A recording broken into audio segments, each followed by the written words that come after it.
Inline CSS is convenient, but it still cannot completely separate style from contents. In this lesson, we will take a look at the other two kinds of CSS, internal CSS and external CSS. The grammar of internal and external CSS is identical. Their only difference is the storage location.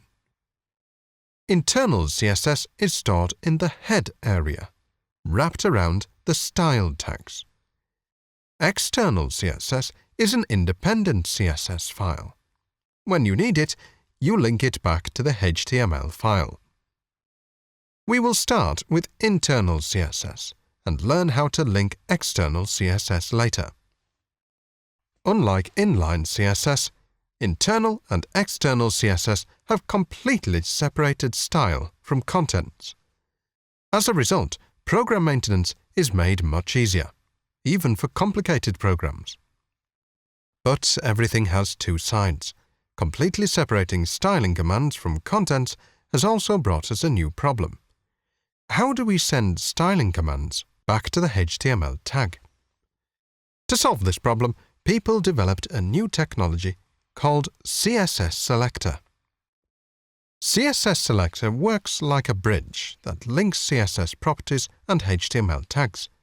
It's the foundation of internal and external CSS.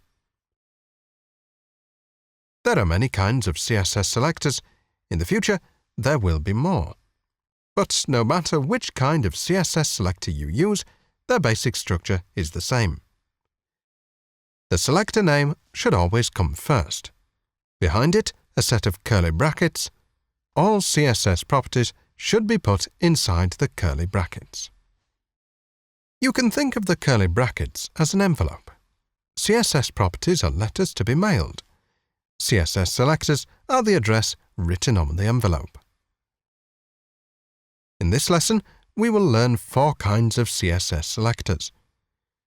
The first selector we are learning is the simplest, but also the most powerful one. It's simple because it's only made of an asterisk. It's powerful because every page element will be selected, and the asterisk is called a universal selector.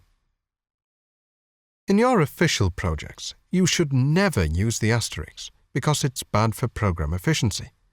We will only use it when doing tests.